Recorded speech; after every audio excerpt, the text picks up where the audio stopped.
सोचिए किसी इंसान से आपने 10 लाख रुपए लिए, 10 महीने बाद जब आप उसके पैसे वापस करने गए तो वो इंसान कहते हैं कि 10 लाख नहीं 15 लाख हुए। इंटरेस्ट भी तो लगेगा ना, मैं वो ऐड करके बता रहा हूँ। अब आप शॉक, पर आप कर भी क्या सकते हैं? कुछ भी नहीं, क्योंकि जो भी तय हुआ था वो सब वर्बली हुआ था। पर क्या अगर ये सब रिटन कॉन्ट्रैक्ट में होता तो ये कियोस पैदा होता?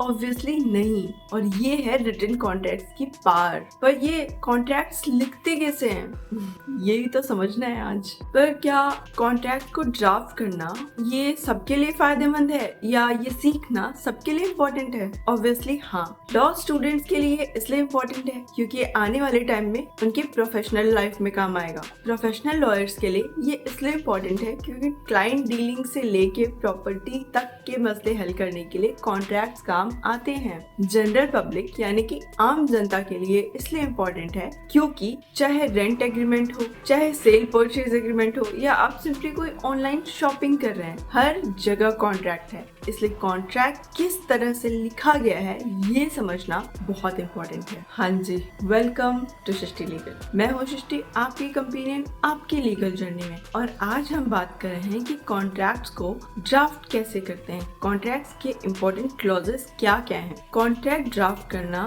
मतलब party A agreed with party B जैसा बोरिंग डॉक्यूमेंट नहीं होता। अगर पूरे कॉन्ट्रैक्ट को समझा जाए तो इसे मेजरली 3 पार्ट में डिवाइड किया जा सकता है: प्रीएम्बल, ऑपरेटिव क्लॉजेस और बॉयलर प्लेट क्लॉजेस। और आज की वीडियो में हम प्रीएम्बल को डिटेल में समझेंगे। बट बिफोर दैट, अगर आप हमारे चैनल पे नए आए हैं और आपको लीगल कंटेंट पसंद है तो आप हमारे चैनल को सब्सक्राइब कर लीजिए क्योंकि इस पे लीगल कंटेंट आते रहेंगे। So without wasting time, let's dive into the video.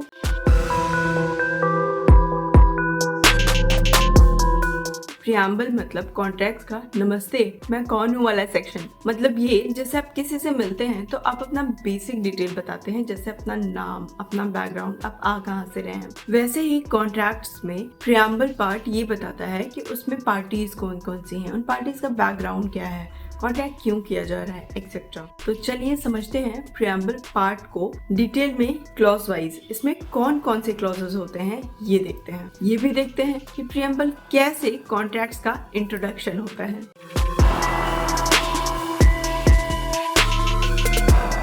So clause number 1, title. नाम तो सुना होगा। मेरे कहने का मतलब ये है कि टाइटल क्लॉज में कॉन्ट्रैक्ट का नाम मेंशन करना चाहिए। इनफैक्ट नाम मेंशन होता है और नाम जेनरिक नहीं, स्पेसिफिक होना चाहिए। फॉर एग्जाम्पल, हम कॉन्ट्रैक्ट का नाम ये नहीं रख सकते कि एग्रीमेंट, हमें स्पेसिफाई करना होगा जैसे रेंट एग्रीमेंट, या फिर हमें एग्रीमेंट का एग्जैक्ट नाम लिखना होगा जिस चीज का भी एग्रीमेंट है। जैसे म्यूजिक वीडियो प्रोड्यूस करने के लिए अगर कोई एग्रीमेंट है तो उसे exclusive music video production agreement mention करना होगा। और हाँ, टाइटल हमेशा बोल्ड और कैपिटल लेटर्स में होना चाहिए ताकि कोई चाह के भी उसे इग्नोर ना कर पाए। Clause number 2, date of execution and effective date. ये दोनों साउंड भले ही सिमिलर कर रहे हो पर है नहीं। डेट ऑफ एग्जीक्यूशन मतलब वो डेट जिस दिन कॉन्ट्रैक्ट साइन हुआ है, और इफेक्टिव डेट मतलब वो डेट जिस दिन से कॉन्ट्रैक्ट फोर्स में आया है, जिस दिन से कॉन्ट्रैक्ट इम्प्लीमेंट हुआ है। आपकी सारी ड्यूटीज एंड लायबिलिटीज उस दिन से शुरू हो जाती हैं जिस दिन से कॉन्ट्रैक्ट इम्प्लीमेंट होता है।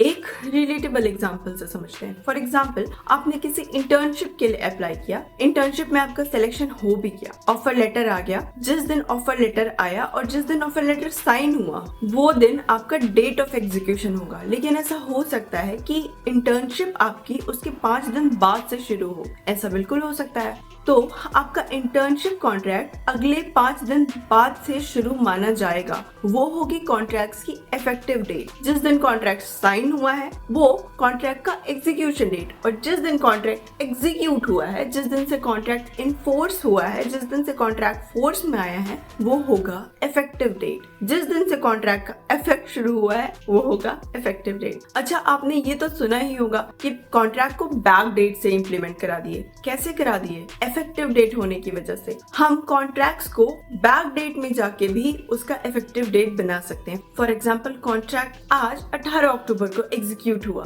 लेकिन हम उसे 11 अक्टूबर से भी इंप्लीमेंट करा सकते हैं बैक डेट में जाके। ये होती है इफेक्टिव डेट की पावर और significance. And then comes our third clause, parties detail, और इसमें इंट्रोड्यूस होते हैं कॉन्ट्रैक्ट के कैरेक्टर्स, मतलब पार्टीज। अगर पार्टी इंडिविजुअल है तो उसका नाम, उसका पैन, उसकी फादर्स नेम, उसका एड्रेस, ये सारी चीजें मेंशन की जाती है। अगर पार्टी कंपनी है तो कंपनी का नाम, उसका एड्रेस, वो किस एक्ट के अंदर रजिस्टर हुई है, उसका यूनिक आइडेंटिफिकेशन नंबर, ये सारे क्रेडेंशियल्स मेंशन होते हैं। और सबसे इम्पोर्टेंट, पार्टीज को हमेशा डिफाइन करना होता है। जैसे अगर आप प्रॉपर्टी बेच रहे हैं तो डिफाइन कीजिए सेलर और बायर को, यानी कि ये स्पेसिफाई कीजिए कि पार्टी ए सेलर है, पार्टी बी बायर है, या फिर वाइस वर्सा। अगर आप म्यूजिक वीडियो बना रहे हैं तो आप ये स्पेसिफाई कीजिए कि कौन सी पार्टी प्रोड्यूसर है और कौन सी पार्टी आर्टिस्ट, यानी कि पार्टी ए आर्टिस्ट है या पार्टी बी आर्टिस्ट है, पार्टी ए प्रोड्यूसर है या पार्टी बी प्रोड्यूसर है, क्योंकि यही डेफिनेशन पूरे कॉन्ट्रैक्ट में यूज होता रहेगा। पार्टी ए और पार्टी बी करके ही हम पूरे कॉन्ट्रैक्ट में पार्टीज को रिप्रेजेंट करते हैं, ना कि सेलर और बायर। क्लॉज 4,